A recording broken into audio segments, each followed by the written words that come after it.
Okay, so today we're looking to do two things. We're going to simplify decimals and we're going to compare decimals. We've compared before. I don't think we've compared decimals this year, but we have done comparing. But simplifying decimals, there's three rules, three ways, three types of problems that we can just make the answer look simpler. So for the rest of the year, you're going to have to simplify fractions. If I give you 6/8, or if your answer at first you think it's 6/8, we don't want to put 6/8 anymore. What's better than 6/8? 3/4. 3/4. We want to reduce.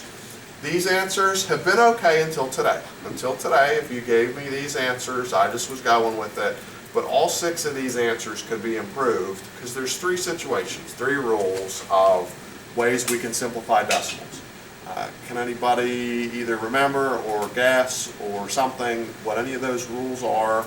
Or do you see a problem down here? I'll number them so we can talk better. 1, 2, 3, 4, 5, 6. Anybody see one down there that somehow you have a better, simpler idea in mind or have a rule in mind? That's something that you're allowed to do to make these simpler. All of this is correct, but couldn't you put some of them just get rid of the zeros? Some of them you can get rid of some of the zeros.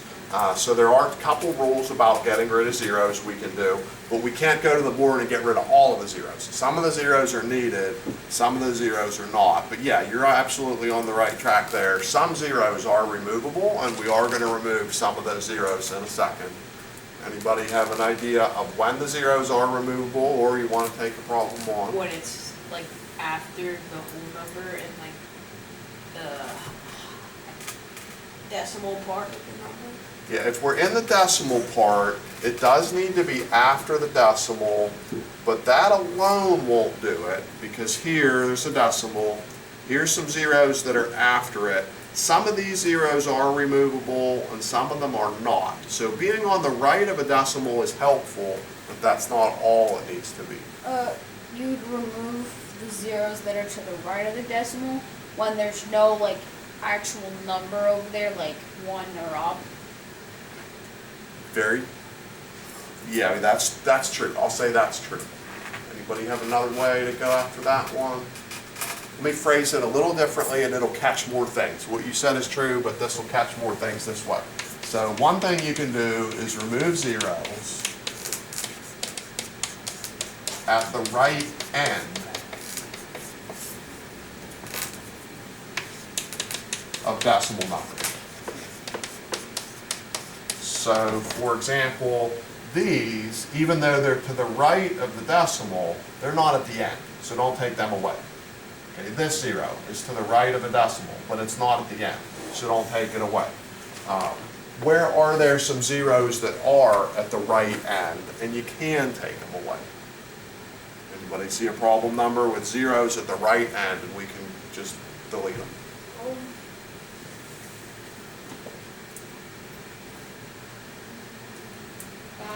Number 5, how many zeros can you ditch on that rule? The one at the very end. The one at the very end. So that 0 we can ditch by that rule. Somebody else using that rule, see more? 6, you can remove the 2 after the 4. The final 2. The final 2 zeros we can ditch from that rule. Anybody see more? Good, do got. And number 1, you could ditch the 0 after the 4. Yep, number 1 we can ditch that 0 after the 4. Anybody see more? Go back to you. Don't know, but I think 4? Number 4, yeah, how many can you ditch? Just 3. All 3 of them. All 3 of these are at the right end.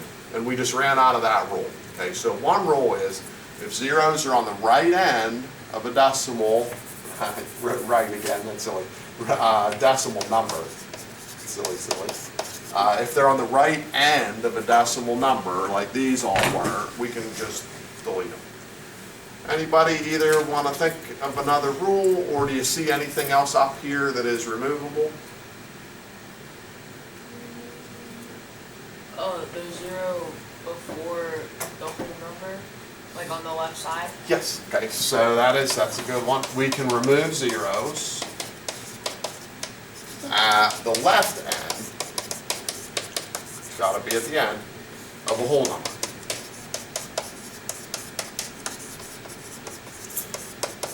So for example, I can't delete this 0, because that's in the middle of the whole number, okay? It has to be at the left end of the whole number. If we took away this 0, you turned 103 into 13, okay? You can't do that.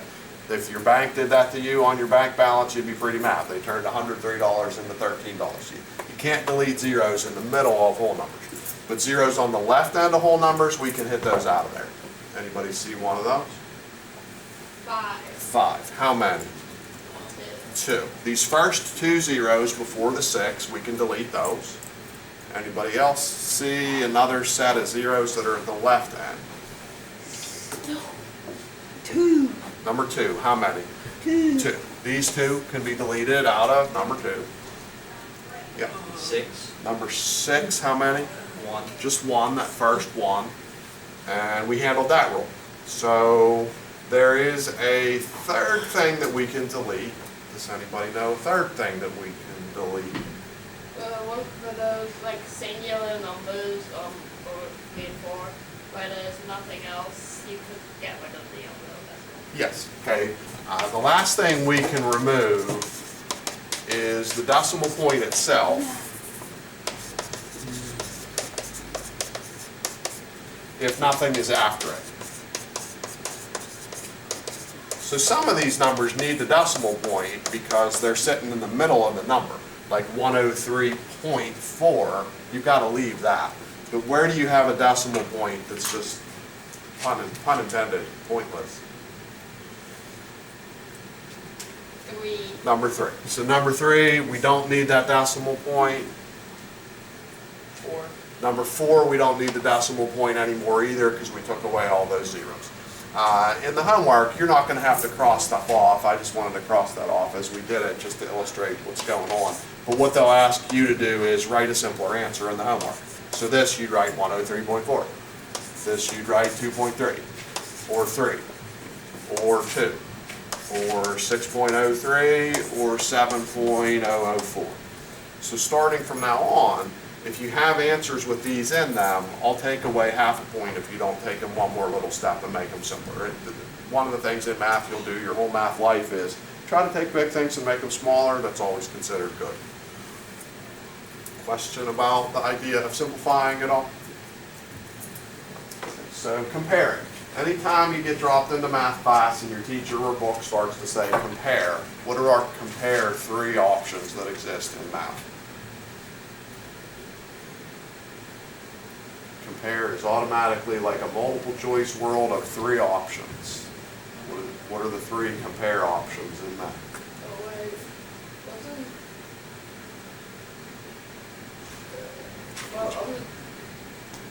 Greater than, Greater than, which is this way, less than, which is that way, and then equal. and equal to, which we're most familiar with. So comparing with decimals is different a little bit than comparing with whole numbers. And sometimes this first problem creates a little bit of an argument of which is the bigger number. So we'll take an opinion poll from a couple people and then we'll see what you think. Which one do you think is bigger? 0.03 versus 0.2. Who, don't even say why, but just who do you think is bigger? 0.2. 0.2 is bigger, he says. What do you think? 0.2. 0.2. What do you think? 0.2. What do you think? All right, so we didn't get any disagreement. Everybody said 0.2, and 0.2 is correct. Does anybody have an explanation of why that is, other than 50-50 guess, and then go with the flow and say what everybody else said because you're safe? Yeah. So, that one is 0.03. So it's like saying 2 is 20, Yeah. and 0.03 is just 3. Okay, so that's one way we could do this. One way you could do this is when they're different lengths, just add the invisible 0 on there so you can see the same amount of positions or places in each one. 20 beats 03. That is going to need to go that way. There's another way you could argue that. Did anybody have a different way you were thinking about it? Oh wait. I lost it. Lost it? You have a different way to? Oh, how if there's more digits in the one than the other one is probably bigger. That's probably true, yeah. But this, based on, I think you're thinking about place values. This, you're getting 3 items, which is maybe better than getting 2 items. Most people would rather have 3 things than 2 in some circumstances. But this is telling you you're getting 3 out of what place are we in? The hundreds place. 100. You're getting 3 out of 100. Whereas this, you're getting 2 out of 10, and that place is more important. Here's the easiest way to do this, is start with whole numbers if you have them.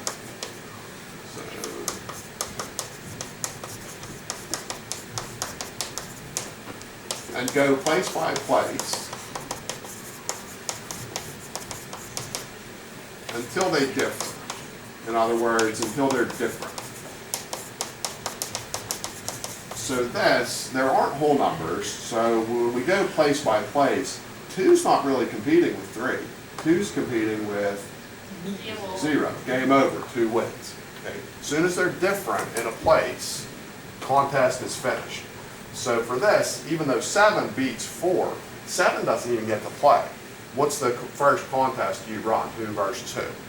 0 versus 4. 0 versus 4. 4 wins right out of the gate. Game over. There is no contest there. Okay?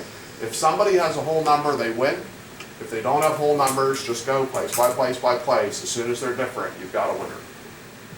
How about this one? Just Equal. yell, it's fine. That's equal. That's a tie. We start with the decimal. 6's are the same. 0 versus empty space is the same. We ran out of stuff, so those are going to be equal. This one? Greater than. Greater than? No, less than. Less than. Oh. Who beat who? 6 beat 0. 6 beat 0 in the 10th place, so game over. This one, they're the same for a while, then who? Less than. It is a less than, because who beat who? 2 beat 1. This one? Greater than, they matched for a while, but then the contest is settled because 9 beat 8. Greater. Wait, no, Less than. less than. Less than. That's the quickest comparison, but it deceived people for a second. Why is that the quickest comparison? 0.9 loses to 0.8. Yeah, whole numbers win. So always scan for whole numbers. If you have a whole numbers always beat decimal numbers. So whole number champ. This one? Less than. Greater? Why Oh, I greater? messed up again. Because there's a Whole number. Whole number 3, boom, game over. So that's the quickest way, in my opinion, to do that. Scan for whole numbers first, and then just take it a place at a time until they're different. If you don't like that, what you can do is what we started off doing is add zeros to make them the same length. 7 loses to 400. 6 ties at 60. 60 beats 6. These were easier to do. You know, this could add a 0.0 if you wanted. This could, I guess, add a 0. If you want to add those zeros and then look at them, there's nothing wrong with that. I just choose to eyeball it. As soon as they're different in a place as I move through them, then game over.